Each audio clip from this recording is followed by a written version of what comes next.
From under the Golden Dome in Charleston, this is the West Virginia Capitol Report. Hello everybody, and welcome to this week's edition of the Capitol Report Show. I'm Bill Laird along with co-host Dave Perry, and we have a very interesting and timely program lined out for you today. We're very pleased, David, to be joined by a gentleman currently seeking office, election to the office of Governor of the state of West Virginia, currently seeking the Democrat nomination for the office of Governor, Mr. Ben Salango, who's current Kanawha County Commissioner and certainly very active in lots of things going on in our state. And Ben, first of all, welcome to the Capitol Report Show. Good to see you. Thanks for having me. Again, boy, the world has changed. I suspect back when we all filed for public office back much earlier, nobody really anticipated the impact and effect of the current pandemic, which is sweeping across this nation. Certainly has impacted and affected the state of West Virginia in a very real sense. You know, if you could maybe to start off, you know, obviously had to make some adjustments in your campaign approach. I guess the conventional means of meet and greet, mass gatherings, pressing the flesh, those things are kind of fallen by the wayside. How are you trying to get your message out to the voters of West Virginia? Yeah, so, you know, initially we were doing the traditional campaign. I was all over the state. I was in the Eastern Panhandle, Northern Panhandle, Southern West Virginia, North Central West Virginia. We were everywhere. I was doing sometimes 2 events a day, mass events. We've had, you know, I had one event, we had 250 people show up, but things have changed. And so once we started seeing a spread, we decided not to do any more large public events. So essentially everything's been digital now. We're doing Zoom calls, we're doing a lot of telephone calls, and we're reaching people through media sources like this, and then also through paid advertising. Well, certain things, I suppose, you know, continue the way they were, and obviously organizational endorsements, for example, is a pretty important thing. I think organizational interests want to align themselves with candidates that they feel are most closely aligned or consistent with their underlying core values and beliefs. And you've had some pretty good success with some endorsements here lately. Yeah, you know, I'm extremely proud of the endorsements I've received. So far, we've received 24 labor endorsements. We've received the endorsement of Governor Gaston Caperton, General Alan Tackett, Senator Manchin. So we've received lots of endorsements. The AFL-CIO has endorsed us, the West Virginia School Service personnel. We've received numerous local teacher endorsements, AFTs. We've received the Commercial Food Workers endorsement, which I'm proud of. I actually was a card-carrying member for a while. And, you know, the endorsements are truly appreciated, and we're proud of them. Yep, absolutely. Well, again, you know, despite your, you know, role as a candidate for election in a statewide office, you still retain your everyday duties and responsibilities as one of 3 members of the Kanawha County Commission, and you all have certainly been front and center as far as the COVID-19 response. I think moved very quickly in adopting certain things that have really, you know, kind of distinguished Kanawha County from other peer counties across the state. Won't you tell us a little bit about the Kanawha County COVID-19 plan, both retrospectively and where you all are going and meeting the challenge still ahead? You know, the time to prepare for a crisis is not 2, 3, 4 weeks after it starts. And so we were tracking it. I mean, we were watching it in Asia, we were watching it in Europe. We knew it was only a matter of time before it came to the United States, and we saw it coming through Washington State. And we had our plans together. I mean, we already knew that we were going to activate the Emergency Operations Center, so we have a centralized command. We went ahead and made sure that we had backup plans in case we had our first responders. If they went down from an outbreak, we had backups. I had plans, backup plans, and backups to the backups. That's how important it was. I mean, if your ambulance service goes down, you're in trouble. If your Metro 911 communication goes down, you're in trouble. So we had backup plans for all that. That's something that we had in place before it even came in the United States because we knew it would be here. After we saw it coming in, we had plans developed, even before the state did, to test every single nursing home resident in Kanawha County, which we've done. We had plans in place to make sure that our first responders were tested and our daycare workers. And it was important for, that you manage any place that you could see a cluster, including our judicial annex. We had an outbreak there. We had 6 positives. We went and we closed we twice professionally cleaned it. We made sure that those that needed tested that they received tests, and we controlled the outbreak. And so, it's important to make sure that you're 1, 2, and 3 steps ahead when you're dealing with a crisis, and that's what we tried to be. When we tested our daycare workers, we set up drive-through clinics, making sure that they could come through and be tested. We found 4 positive. Now, it's important because those 4 did not have any symptoms. They were completely asymptomatic. But because we were proactive in getting those tests, we were able to pull them out of the daycare.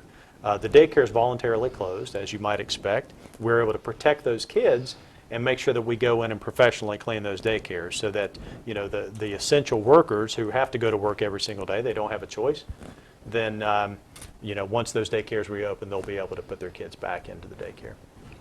Ben, of course, your experience in Kanawha County prepares you for the state. And when you look at the plans the states have implemented and so forth, and you look at the Kanawha County plans, what kind of changes would you make? Or obviously, if you do something, you want to learn from it. So one of the things that we've tried to be proactive, and I'm not in favor of a one plan or one size, fits all approach. You had a significant outbreak in Jefferson County. You had outbreak in Kanawha. You've had outbreaks everywhere. So the one size fits all approach doesn't work. I think that more authority must be delegated to the counties.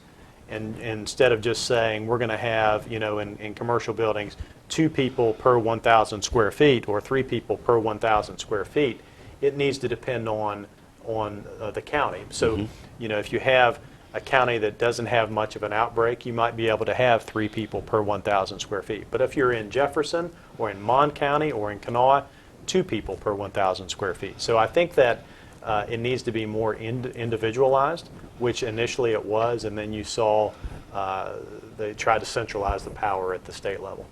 And of course, we're learning now as they try to open up hospitals, supplies or PPB or PPP? PPE availability is a shortage and a problem as well. And we had some issues with some fake masks from China. Yeah, it's truly disturbing to me that 50,000 counterfeit masks come into West Virginia.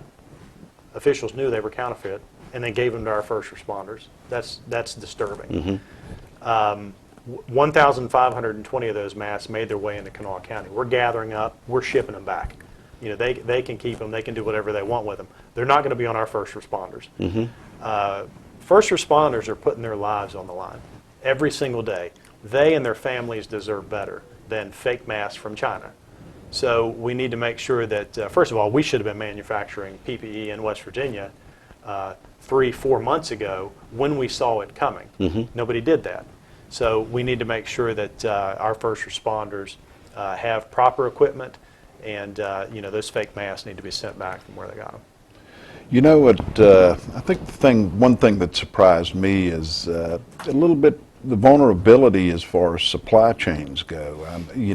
I'm not sure if we've just lost our domestic sources for these types of, to me, a swab does not seem to be a particularly complex piece of equipment. And, and again, I think in the food industry, obviously these have become very centralized, huge agricultural aggregating centers that, when there's problems there, it creates major problems. So I think maybe there will be some takeaways from this as far as, our domestic preparedness going forward. Well, we had lots of time to see it coming, and quite frankly, when this is over, I think people are going to have a different appreciation for our Teamsters, for our food workers, the people that are stocking the shelves at the grocery stores who are on the front lines. We've had nearly 40 of them die from COVID-19. The United Commercial Food Workers, the local 400 where I was a member, they've had a number of people die from this. So we're going to have an appreciation for people, the truckers, our school service personnel. I can't even begin to tell you how proud I was when the morning that everything was shut down, I turned on my TV and I'm seeing the school buses go out to feed kids who, that's the only way they're going to eat. And so it's important to really focus on those that are stepping up, our healthcare providers, our nurses, our emergency physicians that are stepping up, our health departments all over the state, and pay them the respect that they deserve. And when we get back into session in 2021, when we have hopefully a new governor in 2021, they need to be shown the respect that they have earned. We have I think, an expanded base of heroes amongst us, and I'm certainly proud to be married to a registered nurse who's been a nurse for a long time. Ben, we're going to have to take a quick break, and I hope you can stay with us as we continue our discussions here today. Absolutely. So we're going to go ahead and take a break and be right back to the Capitol Report show. So stay with us, everybody. Stay tuned. The West Virginia Capitol Report will be right back.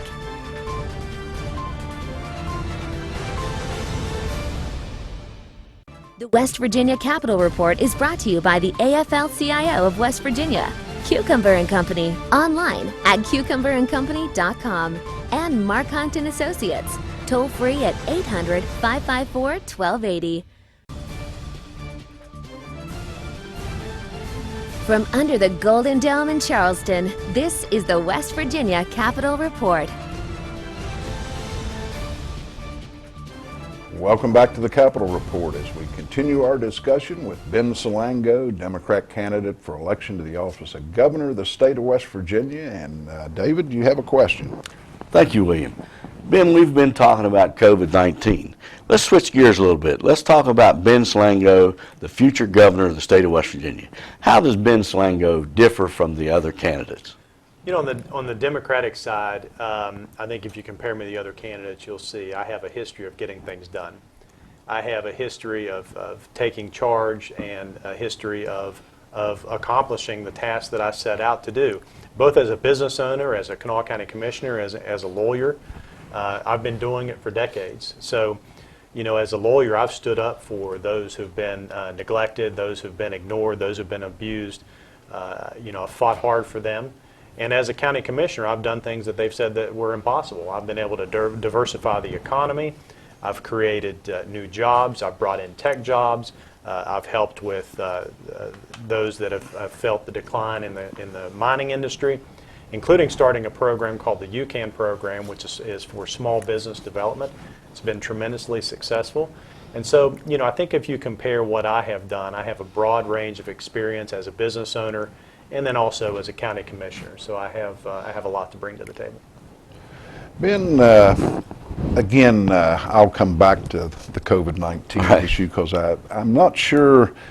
I think it's important for us to recognize a sentinel event when we see one. And, there's certain ways to interpret this, that this could be, the most significant occurrence, certainly during our lifetime, affecting the way in which we live our lives going forward, and a lot of anxiety around the state as it relates to trying to measure the potential economic impact that this pandemic has already had on the state of West Virginia, small businesses, and I know you're very strong on supporting small businesses, but a lot of real, what I would call kitchen table concerns, people that are genuinely, seriously worried about what the future may hold and their ability to sustain themselves and their families in an economic sense. But as it relates to the operation of the state of West Virginia. Obviously, the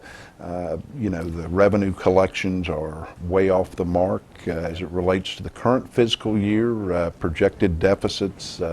What we're hearing through the governor's office now is perhaps some thinking that perhaps the federal monies will be used to backfill budget shortfalls in the current fiscal year. But going forward, the challenges of perhaps having to reconstruct the entire economy of a state as a result of an event that nobody certainly had ways of forecasting would be a part of our new lives. There's a question here somewhere. Obviously that's going to be a major challenge and focus for anybody elected governor of the state of West Virginia for the next 4 to 8 years. From your standpoint, what can we say to people, and what can we do as elected public officials to try to allow people to continue to live and enjoy their lives? West Virginia has had its share of disasters. The United States has had its share of disasters. We've seen everything. I mean, we've had, in the United States, we've had earthquakes. In West Virginia, we've had floods. We had blizzards. We had a derecho that came through. We've had a water crisis. The key is that our critical infrastructure is still in place. This is not one of those disasters where you have a tornado that wipes out a bridge, or our critical infrastructure is in place. What we have to do is manage our rollout. And so, we've got to make sure that we keep our hospitals open. If you go to my website, bensalango.com, we have a rural hospital plan. We've got to make sure that we use that $1.25 billion, which is right now just sitting in an account. We've got to make sure that we use it to help our frontline workers, our small businesses, and the employees. We've got to make sure that we use every penny of that money and spend it in West Virginia. If you really want to give West Virginia's economy a boost, make sure that money is spent locally. Make sure it's spent here. That's going to give a tremendous boost to our economy just from the get-go. Right. We've got to make sure that those businesses who are struggling, if they didn't get their PPP, not to be confused with PPE, personal pay, or the payroll protection program, then we got to make sure that they get emergency loans from that $1.25 billion. They have to have a plan in place. Now, the plan right now, as I see it, it's not really a plan, it's a prayer. Yep. They want to have the federal government come in addition to the $1.25 billion that we've been allocated, to then also manage the shortfall in the budgets of the state, the counties, and the municipalities. That needs to happen, quite frankly. But if it doesn't happen, there's no backup plan at the state level. There's been no contact with the legislature to bring them back into session. There's really been no plan put in place other than we hope one day the federal government will fix this problem for us. What if they don't? What if the feds don't fix the problem? So we've got to have a plan in place. But with regard to that $1.25 billion, if you really want to kickstart the economy, spend it locally, spend it on your small businesses, make sure that people who they had a great business before this happened, that they still have a great business when we come out of this.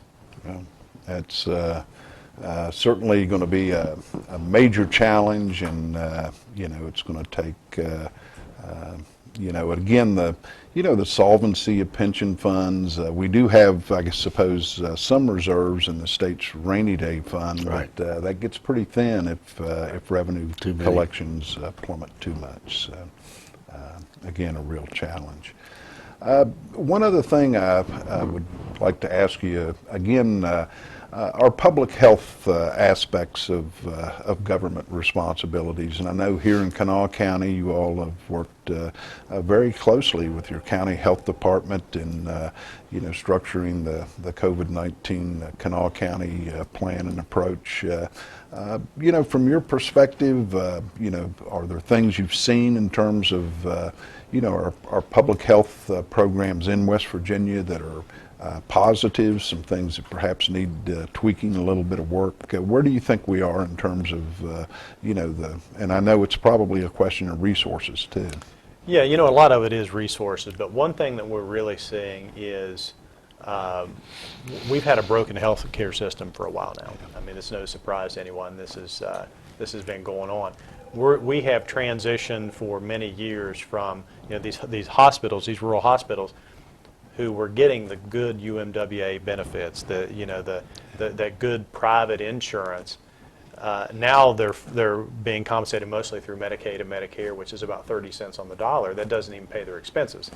So we have to make sure that we change the way that these rural hospitals are getting paid. Turns out there's already a plan in place in Pennsylvania. They've been doing it for several years now and doing it with success. Instead of making it a per patient visit payor system, it is more of a global system where the hospitals are paid based upon their overhead. And it's worked in Pennsylvania. In fact, they've expanded it over the last 2 years. It would work in West Virginia. So I have a rural health care plan on my website, bensalango.com. It's quite frankly, we have to transition to it. We should have already done it. We must do it immediately if we're going to save hospitals like Fairmont Regional Medical Center and OVMC and many of the others that we've seen close down over the last few years. We've got to make sure that we keep the hospitals that we have now. We've got to keep them open. We've got to make sure that we prevent future closures. You only do that by changing the payment structure at these hospitals. You do that and then you take a lot of the pressure off other health care in West Virginia. You won't have it won't be so competitive where hospitals are fighting each other for every single patient, especially these rural hospitals. And you've got to make sure that you have freestanding emergency clinics where people can be triaged, stabilized, and then transferred out if necessary. Absolutely. And again, critical access hospitals are allowed to get some enhanced reimbursements as compared with other fee-for-service hospitals. But again, the payor mix with, Medicare, Medicaid, PEIA even don't quite reimburse what commercial insurance payors do.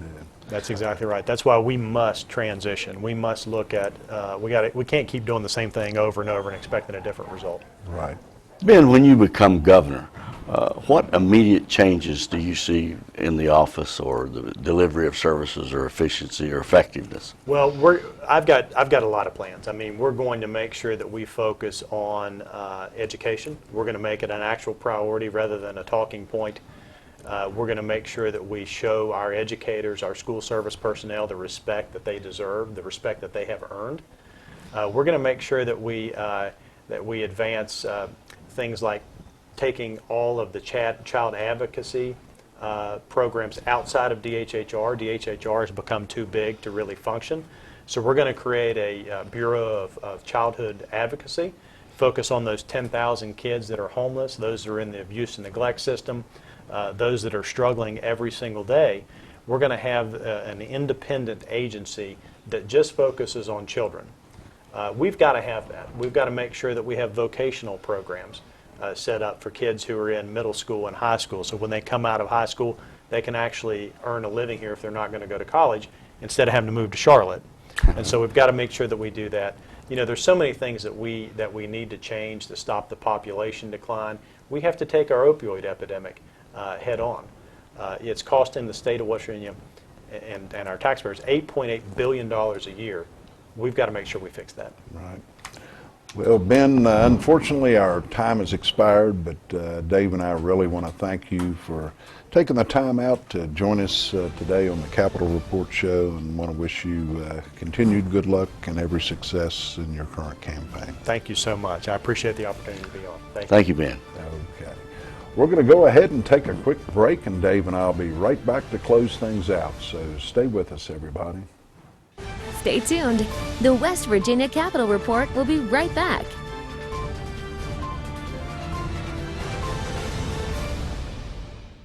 The West Virginia Capitol Report is brought to you by the AFL-CIO of West Virginia, Cucumber and Company, online at cucumberandcompany.com, and Mark Hunt and Associates, toll free at 800-554-1280. From under the Golden Dome in Charleston, this is the West Virginia Capitol Report. Welcome back to the Capitol Report Show as we close out today's program. And again, Dave Perry, Ben Salango, Democrat candidate for election to the office of governor of the state of West Virginia. Really a lot of challenges he would have to confront head on as the pandemic poses a lot of economic potential hardships on the state of West Virginia. But I got the sense that Ben Salango's given a lot of thought to this and a smart man. We'll just have to stay tuned and see what happens. You're right, Bill. It was obvious he had a plan for each of the items we discussed or areas we discussed with him. No doubt. So, again, that's going to do it for today's program. To our viewers, I'd like to thank you all for tuning us in each week on the West Virginia Capitol Report. On behalf of co-host Dave Perry, I'm Bill Laird. Again, thanks for tuning us in. Have a good week, and goodbye, everybody. The West Virginia Capitol Report is brought to you by the AFL-CIO of West Virginia, Cucumber and Company, online at cucumberandcompany.com, and Mark Hunt and Associates, toll free at 800-554-1280. This has been the West Virginia Capitol Report.